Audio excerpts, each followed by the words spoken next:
अच्छा, तो स्टूडेंट आप लोग बोर तो नहीं हुए होंगे इस चैप्टर से। बड़ा इंटरेस्टिंग सा चैप्टर है, अब आगे बहुत आसान होता जाएगा। ठीक है, अब हमने बात करनी है हीमोस्टेसिस की और थ्रोम्बोसिस की। हीमोस्टेसिस एक नॉर्मल प्रोसेस है, जबकि थ्रोम्बोसिस एक एबनॉर्मल प्रोसेस है। ठीक है, जब आपकी वेसल वॉल के अंदर रप्चरिंग आ जाती है और यहाँ से हेमरेज होने वाला है, तो नॉर्मली हीमोस्टेसिस का प्रोसेस स्टार्ट होता है और ये यहाँ पे क्लॉटिंग करता है और इस एक्सेसिव ब्लीडिंग को प्रिवेंट करता है। ठीक है, ट्रोमैटिक केसेस में जब क्लॉटिंग होती है और फ़ायदे के लिए होती है तो उसको हम होमोस्टेसिस कहते हैं, हीमोस्टेसिस कहते हैं। लेकिन अगर ट्रोमा नहीं है, वेसल वॉल बिल्कुल ठीक थी, लेकिन कुछ अंडरलाइंग कॉजेज़ हैं और वहाँ पे एबनॉर्मली कोagulation शुरू हो गई और क्लॉटिंग हो गई और एक थ्रोम्बस बन गया, तो वो प्रोसेस थ्रोम्बोसिस है। नॉर्मली जो क्लॉटिंग बनती है ट्रोमा के रिस्पॉन्स में वो होमोस्टेसिस है, और एबनॉर्मेलिटी जब नॉन ट्रोमैटिक जगह पे बनेगी तो वो थ्रोम्बोसिस है। ठीक है तो क्लॉट ही बनना चाहे इधर से चाहे उधर से, लेकिन ये नॉर्मली है और ये एबनॉर्मली है। ये फिजियोलॉजिकली है, ये पैथोलॉजिकली है। पहले हम फिजियोलॉजिकली डिस्कस करते हैं और फिर पैथोलॉजी पे आते हैं। सो बात करते हैं होमोस्टेसिस की। तो बुक में वो कह रहा है कि ये जो होमोस्टेसिस का प्रोसेस है ये एक मल्टी स्टेप रेगुलेटेड प्रोसेस है। ठीक है, ये क्या है? ये एक मल्टी स्टेप रेगुलेटेड प्रोसेस है। ये multi step regulated process help करता है फॉर्मेशन ऑफ क्लॉटिंग में। ठीक है, हेल्प करता है in the formation of clot. और जब क्लॉट हमारे पास बन जाता है तो क्लॉट क्या करता है कि रप्चर्ड वेसल वॉल को सील कर देता है और हेल्प करता है हमें ब्लीडिंग को प्रिवेंट करने में, एक्सेसिव ब्लीडिंग को प्रिवेंट करने में हमें ये क्लॉट हेल्प करेगा। इसका मतलब है होम्योस्टेसिस एक अच्छी चीज़ है और ये नॉर्मली होनी चाहिए। ठीक है, अब हम बात करते हैं कि जब ये होमोस्टेसिस होती है तो ये किसके थ्रू होती है या फिर इसके लिए कौन सी चीज़ें इन्वॉल्व होती है। तो होमोस्टेसिस में अभी मैं आपके साथ डिटेल डिस्कस करती जाऊंगी, साथ साथ हम बुक को देखते जाते हैं कि वो कहता है होमोस्टेसिस इन्वॉल्व करती है सबसे पहले तो एंडोथीलियम को। ठीक है, सबसे पहले तो वो एंडोथीलियम जो कि पहले बिल्कुल नॉर्मल था, लेकिन वो एंडोथीलियम इंजर्ड हो गया, तो उस इंजरी की वजह से ये प्रोसेस स्टार्ट होना है। सो होमोस्टेसिस के प्रोसेस में एंडोथीलियम इन्वॉल्व है। दूसरी बात है कि प्लेटलेट्स इन्वॉल्व हैं। जैसे ही ये डैमेजिंग एंडोथीलियम एक्सपोज होता है तो यहाँ वेसल वॉल में से जो प्लेटलेट्स गुजर रहे होते हैं वो अट्रैक्ट होते हैं इस इंजर्ड एंडोथीलियम की तरफ, तो प्लेटलेट इन्वॉल्व हैं। थर्ड बात ये है कि प्लेटलेट के बाद कोएगुलेशन फैक्टर स्टिमुलेट हो जाते हैं और वो कोएगुलेशन को फर्दर प्रोसीड करते हैं। तो जो होम्योस्टेसिस है एक ऐसा प्रोसेस है कि जिसमें डैमेज वेसल वॉल के अंदर क्लॉटिंग होनी है ब्लीडिंग को प्रिवेंट करने के लिए। इस क्लॉटिंग में क्या चीज़ें इन्वॉल्व हैं? एंडोथीलियम इन्वॉल्व है, प्लेटलेट्स इन्वॉल्व हैं और कोएगुलेशन फैक्टर्स इन्वॉल्व होंगे। बारी बारी हम इन सारी चीज़ों को पढ़ेंगे। ठीक है, ये एक्ट करते हैं, क्लॉट बनाते हैं और ब्लीडिंग को प्रिवेंट करते हैं। अब बात करते हैं किस तरह से, स्टेप्स क्या है। समझ लो ये एक वेसल वॉल थी, ये इसका एंडोथीलियम था। ठीक है, लेकिन अब क्या हुआ, डैमेज हो गया, यहाँ पे ये बहुत ज़्यादा डैमेज हो गया। ठीक है, और जैसे ही डैमेज होना है तो सबसे पहली चीज़ जो होनी है वो होनी है आर्टीरियोलर कंस्ट्रक्शन। क्या होनी है? आर्टीरियोलर कंस्ट्रक्शन। यानी ये जो वेसल वॉल थी जहाँ पे इंजरी हुई है और ब्लीडिंग होनी है, ये वेसल वॉल ना कंस्ट्रक्ट हो जाएगी इस लेवल पे। ठीक है, क्या हो जाएगी? कंस्ट्रक्ट हो जाएगी। कंस्ट्रक्शन का ये फ़ायदा है कि ब्लड फ्लो कम हो जाएगा और ब्लड फ्लो कम होगा तो लीकेज भी कम हो जाएगा। तो सबसे पहली चीज़ हमारे पास क्या होनी है? आर्टीरियोलर कंस्ट्रक्शन होनी है। और लेकिन ये आर्टीरियोलर कंस्ट्रक्शन ट्रांजिएंट होती है, ये थोड़ी सी टाइम के लिए होती है। अब ये आर्टीरियोलर कंस्ट्रक्शन होती क्यों है? ये होती है रिफ्लेक्स न्यूरोजेनिक मैकेनिज्म के थ्रू। ठीक है, और साथ ही साथ हमारे पास कुछ सिक्रीशंस होती हैं जब एंडोथीलियम डैमेज होता है। एक तो ये होती है रिफ्लेक्स न्यूरोजेनिक मैकेनिज्म के थ्रू, और कुछ फैक्टर रिलीज होते हैं जैसे कि जैसे इंजरी होती है तो एंडोथीलियन रिलीज होता है, वो खुद भी पोटेंट वैजो कंस्ट्रक्टर है। सो सबसे इनिशियली यहाँ पे आर्टीरियोलर कंस्ट्रक्शन डेवलप हो जाएगी। एक बात। दूसरी बात ये है कि जैसे ही आर्टीरियोलर कंस्ट्रक्शन डेवलप होगी तो प्राइमरी हीमोस्टेसिस का प्रोसेस स्टार्ट हो जाएगा। प्राइमरी हीमोस्टेसिस का प्रोसेस स्टार्ट हो जाएगा। कैसे स्टार्ट होगा बच्चों?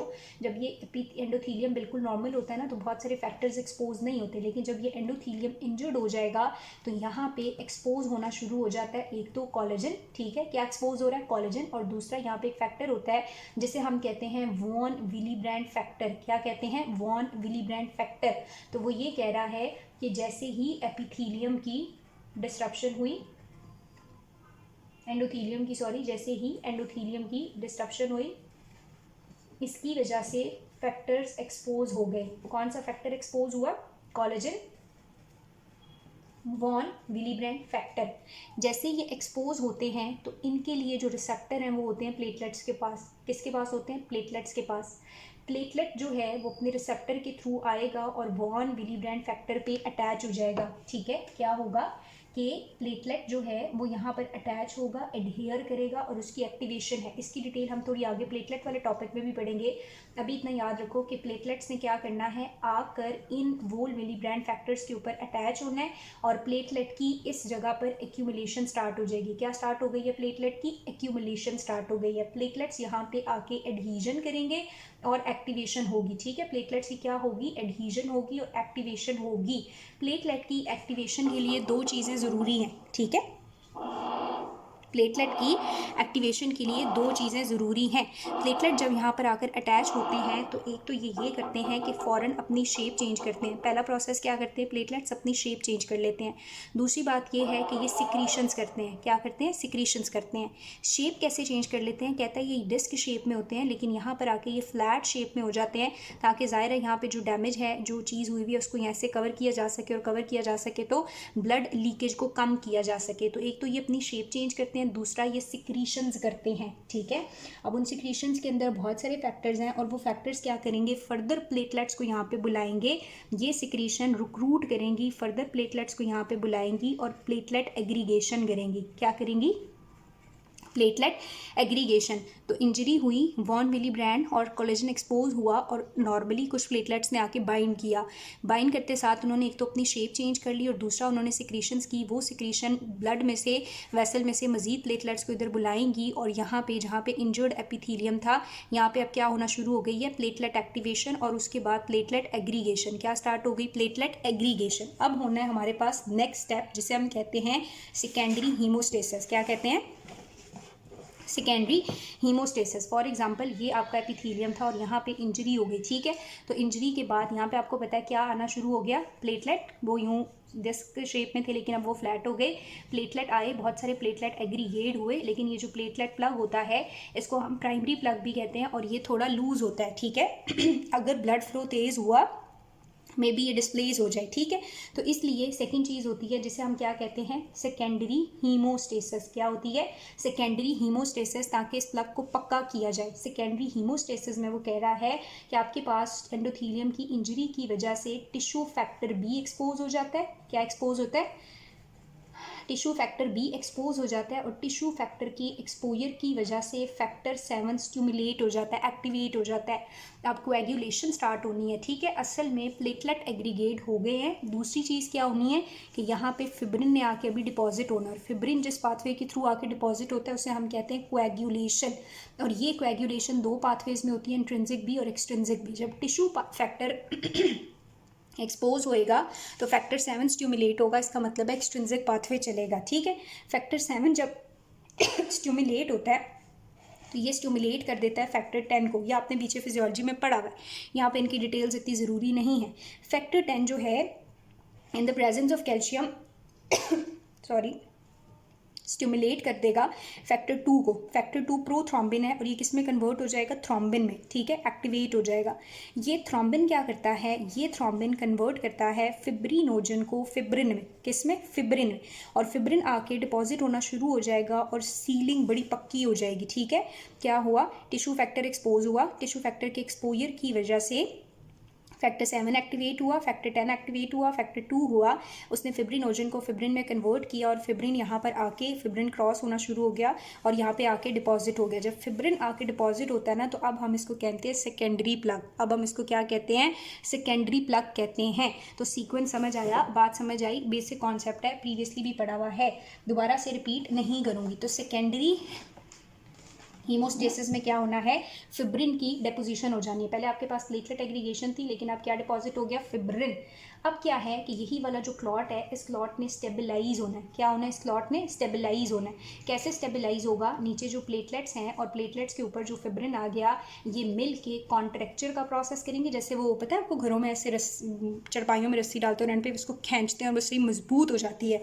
तो इसकी भी इस तरह से कॉन्ट्रैक्शन होती है और ये बड़ा मजबूत हो जाता है। ठीक है, तो कॉन्ट्रैक्शन से ये स्टेबल मोबिलाइज हो जाता है और परमानेंट प्लग बना देता है। और अब ये परमानेंट प्लग क्या करता है, ब्लीडिंग को कम्प्लीटली ब्लॉक कर देता है। अब यहाँ से कोई भी ब्लड जो है वो लीक आउट नहीं करेगा, ठीक है। और ये अलाउ करता है अंडरलाइंग एपिथेलियम को कि वो क्या करे, रिपेयर हो जाए। तो जब हमारे पास क्या होगा, एंडोथीलियम, अंडरलाइंग एंडोथीलियम रिपेयर होगा, तो उस टाइम इस क्लॉट की तो ज़रूरत नहीं है, क्योंकि जो नीचे आपका एंडोथीलियम था वो रिपेयर हो चुका है। तो अब ये जो ऊपर आपके पास प्लेटलेट एग्रीगेट हुए हुए हैं और प्लेटलेट के अलावा यहाँ पे फिब्रिन डिपॉजिट हुए हुए हैं, इसका क्या करना है, तो इसका भी हल होता है बॉडी के पास। बॉडी साथ ही साथ एक फिब्रिनोलाइसिन कैस्केड को भी स्टिमुलेट कर देती है, जो इसको डिसॉल्व करेगा। कैसे होता है कि आपके पास ना यहीं से एंडोथीलियम से प्रोड्यूस होते हैं टिश्यू प्लाज्मिनोजन एक्टिवेटर। और ये टिश्यू प्लाज्मिनोजन एक्टिवेटर क्या करते हैं, जब एंडोथीलियम रिकवर हो चुका है तो प्लाज्मिनोजन को कन्वर्ट करेंगे प्लाज्मिन में, और ये प्लाज्मिन आके इस क्लॉट को डिसॉल्व करना स्टार्ट कर देगा। सो क्लॉट डिसॉल्व हो जाएगा, छोटे छोटे पीसेस में ख़त्म हो जाएगा यहाँ से, और नीचे अंडरलाइंग एपिथेलियम रिकवर कर चुका है। तो ये नॉर्मली हीमोस्टेसिस है। अजान के बाद हम इसको कंटिन्यू करते हैं। अच्छा जी, तो अब यहाँ पे समझ लो कि ये जो एंडोथीलियम है ना, देखो ये की रेगुलेटर है हीमोस्टेसिस का। ये क्या है, क्यू रेगुलेटर है हीमोस्टेसिस का, क्योंकि यही जब डैमेज हुआ तो इसी ने वो फैक्टर्स एक्सपोज किए जिनकी वजह से कोएगुलेशन स्टार्ट हुई, और जब काम ख़त्म हो गया तो इसी ने फिर वो फैक्टर भी स्टिमुलेट किए जिन्होंने इस हीमोस्टेसिस को ख़त्म किया या क्लॉट को रिजॉल्व किया। इसका मतलब है एंडोथीलियम बड़ा इंपॉर्टेंट रोल प्ले करता है, ठीक है। लेकिन सिर्फ एंडोथीलियम ही नहीं, बल्कि एंडोथीलियम के अलावा ये जो प्लेटलेट्स हैं और ये जो कोएगुलेशन हुई है, ये जो कोएगुलेशन फैक्टर्स हैं, ये भी बड़े इंपॉर्टेंट हैं। इसलिए पहले हम लोग डिस्कस करेंगे प्लेटलेट्स को डिटेल में, बहुत सारी यही चीज़ें रिपीट होएंगी, ठीक है। फिर हम डिस्कस करेंगे कोएगुलेशन कैस्केड्स को, और फिर हम आएंगे कि एंडोथीलियम का क्या फंक्शन है इस कैस्केड के अंदर। ये एक ओवरव्यू था, और अब बारी बारी हमने स्टार्ट करने हैं डिफरेंट टॉपिक्स। तो पहले बात कर लेते हैं प्लेटलेट्स की।